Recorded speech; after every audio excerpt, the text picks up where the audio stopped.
I'm going to tell you exactly why you feel stuck as a photographer right after this. Have you ever considered that the reason you don't know what you want to do is simply because you haven't done enough things?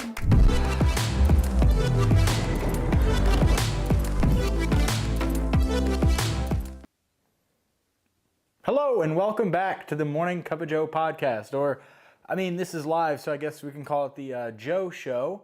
As you can see, we made a couple changes to the live stream setup. I really hope that you can see me pretty well and you can hear me pretty well. I think we're doing good. Things look pretty good on my end. Hopefully it looks good on your end too. And I switched streaming platforms. Again, this isn't the episode. Today we're going to be talking about why you feel stuck as a photographer. That is the first and foremost thing. But I just want to share something that's kind of cool. I got a remote, so watch this. I can switch between starting soon and we can come back. I'm right here. You know what I mean? It's just kind of cool. It's nice to see the production value coming up. But welcome to the Morning Cup of Joe podcast. This is a creator podcast by a creator for a creator. And I'm here to help you just find that creator within, turn passion to purpose. And specifically, we break down the process of creativity. And on YouTube, I make POV photography videos, and going through the photography process, I know that sometimes you can feel stuck. I know it can be frustrating, and I know it's easy to get overwhelmed and just wonder to yourself, why am I not improving? Why is my photography not improving? So I want to break down, we're going to talk about 5 different things on that subject and kind of give you some tips and inspiration and some things that you can do to not only just be a better photographer overall, but to be nicer to yourself, to stop feeling stuck, and to finally break out of that plateau. Because, yeah, to be honest with you, if you're experiencing creative block, then this episode is for you, because creative block does not exist. And I'm going to tell you why. Ready? Got the handy dandy notebook here. Bigger and better, a little bit more notes. But we're going to start with, look at that, the truth behind creative block. Again, like I said, creative block simply is just not real. It's not that you can't take photos, right? You can take photos, but the problem is you are overthinking. You in your head, you just think that you're stuck taking photos that you think is bad. And the reason that is just because personally you're used to your own photography. You see it all the time. And one thing that really helped me overcome that was shooting on digital cameras. You can shoot 1,000 photos every time you go on a photo shoot. And so a lot of beginner photographers I know, they go shoot and it's just like constantly all day long or all night long because they don't want to miss the shot. But what happens is all the shots blend together, everything looks the same, nothing's intentional, and you're just sitting there spraying and praying. And of course you're not going to feel like you're taking good photos. You're just, it's an accident if you do. And so you're going to have that imposter syndrome just because in your head you're like, I didn't earn this photo, or I didn't do that on purpose, or it just looks the same as the other one. So I used to make this mistake when I was starting off, when I was doing work in New York City, and a little bit of a humble brag, I know, but like I said, I started shooting on film when I was in school, and shooting on film, when you load in a roll, you have 24 to 35 frames, depending on the roll of film. But what was amazing was when I was shooting those photos, I found that out of 35 photos, I had 15 to 20 that I was really proud of. And when I was shooting with my digital camera, I had, out of 1,000 photos, I had maybe 10 that I was proud of. And so being more intentional with your shots and limiting yourself on those shots and just kind of taking those purposeful shots, taking yourself from that high shutter. There's a setting in your camera where when you shoot and you just hold down the shutter button, it'll just take multiple photos, slip in my mind right now, at the multi-shooting and then single shooting, right? There's a setting in there. I would switch it to single shooting for a while until you get used to taking just one photo at a time and just be intentional. That's going to help you feel so much better right off the bat. The other thing is just looking at the world around you in frames. Instead of trying to capture every little thing, start finding the frames around you. What looks good, and switch it up. For me, I know that I used to shoot a lot of landscape orientated photos. I would hold my camera like this. And then I started shooting for Instagram, and now I take all my stuff vertical. And so now switching between, or if I get too used to vertical, switching to horizontal shooting, that puts me in an uncomfortable position and makes me see frames differently. And vice versa. If you're shooting horizontal all the time, shooting vertical, it makes you pack different things into frames. And to kind of, let's see, I want to make sure I'm covering everything. Yeah, just realize that every photo is not going to be perfect. Don't strive for that perfection, right? You need to go out and as long as you know your gear, as long as you know your settings, as long as you know your photos, as long as you know what you're trying to get, and as long as you got those things going, you're going to be in a good spot. You're going to find your style. All the things are going to happen as they need to do. But you just need to go take photos. That's going to be the biggest way you're going to get through this, is just going out and shooting more often. I know that for me, I used to not go out because I wouldn't go out on a daily basis or a weekly basis, because the only time I take photos is when I was traveling. I thought in order to be a good photographer, I had to go take photos of the Golden Gate Bridge or be in Vegas or go to LA or go to like all these amazing, beautiful places. But the truth is, the photography, the power of photography is in you. I mean, it's like every kung fu movie you see, right? They're like, oh, the power is within you, and the one with the biggest heart is going to be the winner. But it's kind of the case. I mean, people say it all the time. You see so many videos on that the gear doesn't matter. And what's really going to help is if you have that gear and you're a good photographer and you have that good eye, that's what's going to matter. Because sure, you can have a camera take good pictures, but it should be about the person behind the camera. You shouldn't have to go to the Golden Gate Bridge to make everyone think you're a good photographer. You should be able to take good photos around you. And that's not to get down or be bad on anybody else. Like, photo styles are different. Like, what I think is good and what you think is good and what we appreciate are both going to be different. So art is subjective. But if you can be more intentional with the area around you, then imagine what you can do when you do get in these beautiful scenarios, right? If you can't find photos to take where you're at right now, whether it's in your house, around your town, down the road, if you can't find good photos and find good frames there, you got to figure that out. That's what it is. A good photographer can take good photos anywhere they go. There's a whole world out there. Adventure is out there. So coming back to this, yeah, we covered that. Now I want to get into improving your photography comes from taking photos. That sounds silly. I know that's crazy, right? So just, if you want to improve your photography, go take more photos. That's it. Like, if you ever heard of Stephen King, I'm sure you have. If you've ever seen that movie It, or a bunch of other stuff, I don't want to get into a whole list of stuff that he's done, but Stephen King, when you talk about good writers, he is a writer that a lot of people hear about. He's got tremendous success, and he's got great habits for a writer. If you're a photographer, build those good habits for a photographer. And it took a lot of ego, and it took a lot of figuring things out and soul searching to figure that out myself. And that's something I'm still figuring out. But if you want to be a good photographer, you got to take photos. Stephen King, we'll go back to him. He literally writes 10, 20, 30 pages a day. I believe it, when I looked, don't quite quote me on this, but I think that it said when I was reading about that, I was looking at habits and stuff, and that's why I'm talking about Stephen King, is he came up. He writes 10 pages a day. Whether he thinks they're good, whether they're bad, whether it's in line with the story, whether it's not, whatever his daily do is 10 pages. It might be 30, it might be 10, I don't know, but that's not important. But the point is, he's got to write those pages every single day, whether he feels like they're good, whether he doesn't, right? And so after a month, if he's writing 10 pages in a month, he's got a 300-page book potentially. Of course, he's going to edit that down, and he's going to make something smaller, but that's why Stephen King has all these 500-page books that are really good, because he's made it a daily habit to be good. And you got to keep in mind, when you're taking photos, again, every photo is not going to be 100% of what you can shoot. Every book that he writes is not going to be 100%. The power isn't in being 100% the best photographer that's ever lived. The power is shooting in your 60 to 80% threshold, right? 60 to 80% of what you can shoot. And what you do is you grow that threshold. So today you're shooting at 60%, right? But hopefully in 6 months, that 60% is 120% in 6 months. If you just keep improving, and that 120% today is going to be your 60% in 6 months, if that makes sense, right? Because again, if you look at athletes aren't giving, people say give it your all, give it your 100%, but athletes are very rarely giving their 100% effort. It's in games they will, but when they're practicing to get better for those games, they're not putting 100% into things. They're putting their 60%, they're putting their 80%, they're putting, there's rest and recovery, there's different things there. They're not maxing out on every single lift, every single time they do it. Same with photography, right? If you're setting up for a shoot and you've got clients and stuff, that doesn't mean that you shouldn't go out shoot around town, you got to keep that eye sharp. You got to keep that creativity going. And that's where that comes from, is just don't get stuck taking photos that you think is bad. If you can look at it objectively and see, hey, is this photograph is it composed well? Are the settings intentional? Did I mean to take this photo? What's strong about it? What's weak about it? What could be better? What's successful? Photography and being a creative in general is very much about self-analyzing yourself. All right, number 3.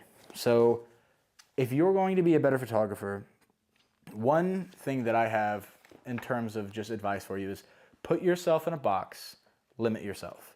And I know that sounds crazy. Sometimes, though, as photographers, we have so many, we have a camera, we have so many lenses. I've got 3 prime lenses and 3 zoom lenses, right? I can shoot on any lens. I can shoot on a couple different cameras. I have a lot of freedom there. And that freedom is nice, but sometimes it can be overwhelming. Sometimes it can be just a little bit too much. And so when you can limit yourself and put yourself in a little bit of a box, it helps you do 2 things. When you put yourself in a position to be uncomfortable, you learn to be comfortable as you keep doing that. And if you can keep doing that, you're going to get comfortable in multiple situations. But the other powerful thing about that is it's going to allow you to problem solve. If you shoot on a 35 millimeter lens all the time, you're going to be seeing photography from 35 millimeters. And that might be why you think your photos are bad. Now, if you switch to a 24 millimeter lens or a 50 or a telephoto or whatever, if you shoot on something you don't usually shoot on, first of all, you're going to start off and it's going to be very jarring, very disorienting, and it's going to be so frustrating. But if you push through that frustration and you get to the point where now you're taking photos, first of all, if you've got your style established and you're trying to do that, it's going to take some problem solving to get to your style. But then you're going to look at these photos and be like, wow, this is way different than anything I've done. I put myself in a different perspective. And then you're able to take what you liked about it, take what you didn't like about it, and now you can make more of an educated choice when you're going out shooting. Instead of sitting in that comfort zone with the same lens all the time, seeing the same things with the same eye, the same way, you're able to change things up. And when you're able to limit yourself, I want to make sure that I'm saying this right? When you're able to limit yourself, you're going to try things that you don't normally try. You're going to shoot things you don't normally shoot. And any of that stuff is just going to help you grow as a person, right? That's how it is. Ooh, Connor Witten. Hey, what's going on, man? I love your photos. I appreciate you. Thank you. That actually warms my heart. I'm hoping you like the podcast, and hopefully you get something from it. Man, that's cool. I think this is the first comment I've had on a live. This is the second live video I've done, by the way.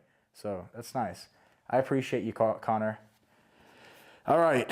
So number 4, the 4th thing I want to talk about why you feel stuck as a photographer and how to improve and get out of that is, we kind of touched on this briefly, but try things. Different lenses, different styles, different cameras, different types of photos, whatever you can change, whatever you can alter, whatever you can control. Try different things. Like I said, shoot on different lenses to get different perspectives. If you usually shoot people, go shoot landscapes, shoot products, shoot business photos, shoot everything. That's what it is. If you want to be really good, I don't want to say it to be obsessive. You can do it as a hobby. There's 3 aspects of photography. You can do it as a hobby. You can do it as a business. You can do it as an art. You can go make photography, or you can go make photos in a studio where you set things up, or you can just go take photos and document the world around you, or document the memories around you. Like, both of those are very, real things that you can do and very, very good things you can do. But just don't get so caught up in trying to take such a good photo and staying in the same lane that you're stunting your own growth. Again, go shoot different things. Just try it. Like, what do you have to lose? It's not like everybody has to see every photo you take. They're only going to see the photos that you allow them to see. But another thing as a creative, I know making YouTube videos, doing podcast episodes, doing anything that I do, getting feedback from people. I prefer the feedback on the things that I do the most than the things I do the best. It's nice to get that pat on the back when you do something well, but the only reason why this podcast, for example, is getting better and improving. The shots are better, the live stream's better, there's an intro, there's a starting soon, there's just different aspects to it, it's turning more into a show. That's because I got feedback from the first episode.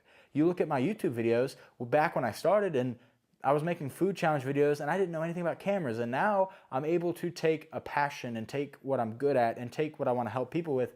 And I'm able to make videos centered around that. Like that came from people being very honest with me, people being able to look at my photos and say, hey, these just aren't good. These look like everybody else's, or your settings aren't right, or like hearing that stuff hurts in the moment. But when you're able to step outside of that and realize that they're right, then you can change it, you can fix it. You can't fix what you don't know about, right? So getting that feedback, trying those things, putting yourself in different shoes, putting yourself in different perspectives, it's all just gonna help you tremendously, so much. And again, all I want for you, I'm not trying to be mean, all I want for you is to just help you be the best photographer you can be, or to just take better photos. If you want to take photos of your dog, or you had a newborn baby and you're trying to document moments, or you're in college and you want to make sure that you get that college experience and get it on a camera, like whatever your goal is, I just want to help you get there. And again, like, take things seriously, don't take things seriously, like whatever I say, like take what applies to you and apply it, hopefully. And if it doesn't apply to you, then it is what it is. I understand that everything that I say isn't going to be good for every single person, but hopefully somebody out there, hopefully Connor takes something out of this and he goes and takes a photo. Like my ultimate goal is to get someone to go take a photo, to pick up a camera, to pick up their phone, to edit something, to try something they've never tried. Like that is the ultimate goal for me. And I've been there. I've been a frustrated photographer. I've been somebody who's been on in different aspects. I've been somebody who thought that the gear mattered, and if I had better gear, I'd be this award-winning photographer. I've been someone who oh, I just wish I had that lens, then I'd be better. I was somebody that, oh, if I just, was traveling somewhere cool, if I lived somewhere cool, my photos would be better. I've been someone that has been through these things. I've been someone who's felt stuck as a photographer. That's why this episode resonates with me so much, is I've been there. I've been there for multiple times in my life. And it's so easy to get caught up on looking at everybody else's best work and comparing that to your everyday work. And the comparison game is tough. But I digress. Let's get back to it. Number 5, perspective. Perspective is big. Photography, we're going to put the book away for this one. Perspective is everything. Perspective is pretty much photography. If you are a photographer, being able to have being able to have a different perspective, a different outlook, like that's why people are going to like your work, is because you're going to see the world differently than they do. And the other thing is, if you're shooting and you're taking a photograph and you want it to resonate with people, you got to ask yourself, what kind of story are you telling? I know that sounds crazy, but there's stories in photographs. When you look at these photos that take your breath away, or make you stop and stare, or make you think, like there's feelings, there's stories, there's things in that photo that are drawing you to it. And it's that perspective. It's that if you see a photo, that city scene, you might think of that time where you went roller skating at Rockefeller Center during New Year's or during the Christmas holiday. That might bring you back to that moment. And it's a photo that wasn't taken of you, by you, or anything like that, but it can bring you there. Photos have so much power. And it comes down to, if you want to make something small, like a dandelion, look 13 feet tall, get close up, shoot low, you can make that small, insignificant object seem huge. If you want to make something big seem small, if you shoot the Empire State Building away from 3 miles away, it's going to look small and tiny. If you want, if you want something to look chaotic, shoot with a lot of stuff around. If you want something to look simple and minimalistic, shoot something isolated. Like, find these different perspectives. Don't just shoot from your eyes. Shoot high, shoot low, shoot to the side, shoot to the left, shoot behind, shoot in front. Shoot different photos than other people are taking. We've all seen the Golden Gate Bridge a million times from a million perspectives. Try shooting underneath it. Get on a boat, shoot up at the spikes. That's a different photo. Shoot something else. Just find different ways to add perspective, whether it's your perspective, somebody else's perspective, a story you're trying to tell. The perspective is a very broad term. There's a lot of things to it, but photography is supposed to be fun, and photography is supposed to be, I don't want to say meaningful. Like, there's some people that just do it because, photography is meaningful. It makes people happy. It brings people together. You're able to capture moments in your life that would be gone forever without that camera. So at the end of the day, just make sure that you're shooting for the right reasons. Make sure that you enjoy it. Make sure that you don't want to kill that passion, kill that creativity, and kill that dream. Like, we walk this fine line of, we want to be hard workers and get out and shoot, and be accountable to ourselves, but we don't want to do it so much that we lose that joy that we feel. So you're towing that line, and it's tough. It's difficult, but I believe in you, and we're in this together. So, with that being said, that is episode number 2. And I think we're going to wrap it up there. I feel pretty good about that. So hopefully this helped you. And if you have any photography, I forgot to say this in the beginning, but if you have anything you want to see me shoot, make sure you comment down below. If you have any questions, comment those as well. Any concerns, anything you want to say, if you want to communicate something, just let me know. Yeah, I would love to talk about some things that you're struggling with. I'd love to take some photos that you want to see. And with that, I appreciate you. Thank you for tuning in. It's been another Picture Perfect podcast episode, the live podcast. So have a great night. Thank you. We are going to end this stream. Ooh, wait.